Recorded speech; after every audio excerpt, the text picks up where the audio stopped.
नमस्कार साथियों। लास्ट वाले वीडियो में हमने प्रश्नावली 4.2 का चौथा जो क्वेश्चन था हमने वो डिस्कस कर लिया था। और इसी कड़ी में हम आज पांचवा क्वेश्चन देखेंगे। ये भी बहुत ज़्यादा इंपॉर्टेंट है क्योंकि इसकी लैंग्वेज के अंदर लड़के फंस जाते हैं और उसको सोल्व नहीं कर पाते कि इसमें करना क्या है। तो हम आज इसी को डिस्कस करेंगे और जल्दी से इस क्वेश्चन को देख लेते हैं ताकि हमारा टाइम वेस्ट नहीं हो।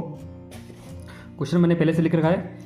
एक समकोण त्रिभुज की ऊंचाई है, ऊंचाई उसके आधार से क्या है 7 सेंटीमीटर कम है और यदि कर्ण उसका 13 सेंटीमीटर हो तो अन्य भुजा ज्ञात करनी है।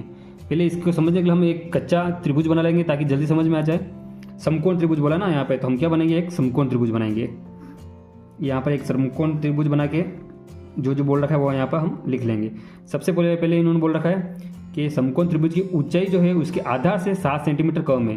तो हम पहले क्या मानेंगे, यहाँ पे आधार, इसका आधार क्या मान लेंगे, x मान लेंगे। आधार बराबर x मान लेंगे। अब उसकी ऊंचाई क्या है, आधार से 7 कम है, तो ये वाली ऊंचाई होती है।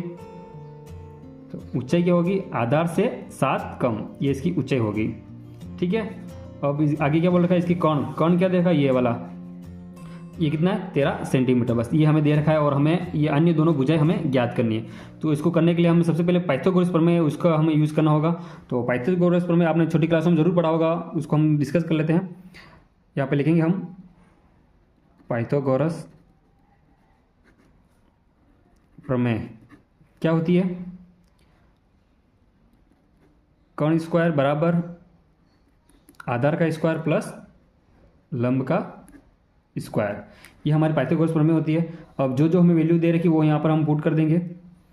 कर्ण का स्क्वायर हमें कितना दे रखा है, यहाँ पर ये कर्ण है हमारा,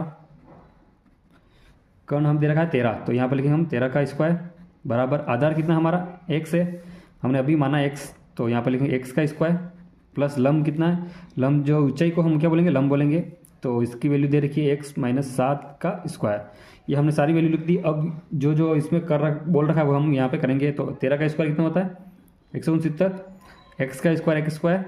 अब देखो यहाँ पर क्या करना है, सीधा इसको स्क्वायर नहीं करना है, यहाँ पर फॉर्मूला लगाना है। आपको क्या लगाना है, हमें हमारे पास एक फॉर्मूला है, कोष्टक x प्लस वाई का होल, सॉरी माइनस वाला लगेगा यहाँ पे, x माइनस वाई का होल स्क्वायर वाला फॉर्मूला लगेगा यहाँ पे।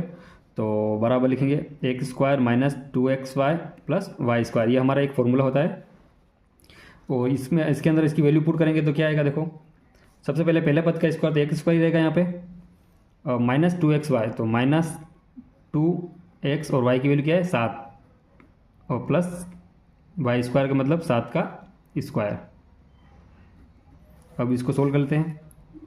169 एक्स स्क्वायर, यहाँ पर देखो दो है, एक एक्स स्क्वायर ये और एक ये, तो यहाँ पर 2x स्क्वायर बन जाएगा।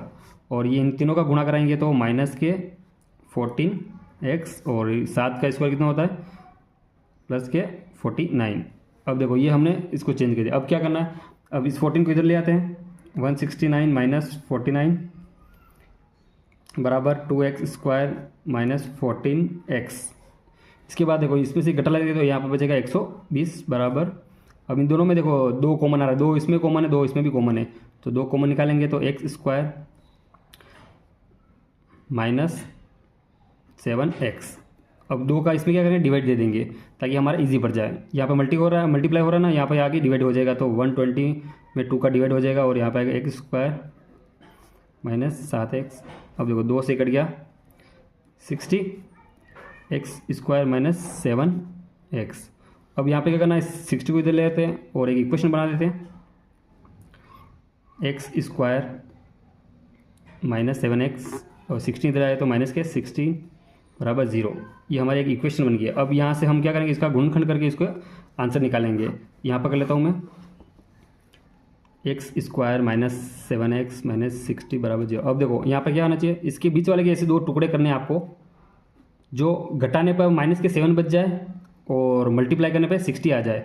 तो ऐसी 2 संख्या कौन सी हो सकती है, एक तो हो सकती है 12 और एक होती है 5। हाँ, इनका मल्टीप्लाई करने पे आएगा 60 आ जाएगा और 12 में से 5 को घटाएंगे तो 7 भी हमारा बच जाएगा। ठीक है, तो ये होगा यहाँ पर पहला पद तो ऐसे लिखेंगे। और यहाँ पर हमें क्या पता, माइनस के 7 बचाना है, इसका मतलब हमें माइनस की 12 लेने हैं और प्लस की क्या लेने हैं 5 लेने हैं। तो यहाँ लिखेंगे माइनस के 12x प्लस के 5x और माइनस के 60। हमने 3 पदों को 4 पदों में बांट दिया, बीच वाले के हमने 2 टुकड़े ऐसे किए ताकि इनके मल्टीप्लाई करने पे क्या आ जाए 60 आ जाए और घटाने पे 7 आ जाए। तो फिर हम 4 पदों में से 2 2 के जोड़े बना के कॉमन निकाल लेंगे, ये रफ फर्क है। अब देखो यहाँ पर x और यहाँ पर x, तो x कॉमन आ जाएगा, तो x बच गया माइनस के 12, और यहाँ पर 5 और यहाँ पर 5 का डिवाइड जा रहा है, इसका मतलब 5 कॉमन आ जाएगा, तो यहाँ पर आएगा x माइनस 5 का इसमें जाएगा 12 ये दोनों सेम मिल गए, इसका मतलब हमने सही टुकड़े ढूंढे और सही किया है। अब देखो ये इनको सेपरेट लिख लेते हैं अलग अलग, x माइनस 12 को अलग लिख लेते हैं और x प्लस 5 को भी अलग लिख लेते हैं, बराबर में 0 बराबर में 0। तो x की वैल्यू यहाँ पे आएगी प्लस के 12 और x की वैल्यू यहाँ पे आएगी माइनस के 5। अब आपको हम सबको पता है कि किसी की भी लंबाई कभी भी माइनस में नहीं हो सकती, इसका मतलब माइनस वाली वैल्यू हम नहीं यूज़ करेंगे, ये हमारा गुणांकखंड या मान्य नहीं होगा, हमारा मान्य क्या होगा प्लस के 12। तो x के हमने किसको माना था, हमने x माना था आधार को, तो यहाँ पर आधार हमारा x की वैल्यू आ गई है, आधार x की वैल्यू कितनी आ गई 12। अब आधार एक 12 आ गया, अब हमारा ऊंचाई चाहिए, तो ऊंचाई कितनी होनी चाहिए आधार से 7 कम, तो यहाँ पर ऊंचाई निकाल लेते हैं। ऊंचाई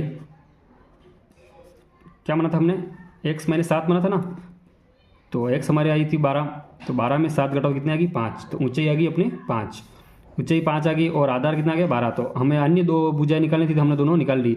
इसी प्रकार आपको पूरा सवाल करके आंसर निकालना है, तो यहाँ पर हम आंसर लिख लेते हैं, आधार 12 ऊंचाई बराबर 5 सेंटीमीटर लगाना है, सेंटीमीटर में दे रखा है तो सेंटीमीटर, और कर्ण पहले से दे रखा है अपने 13 सेंटीमीटर, यहाँ पर ना आंसर आ गया पूरा।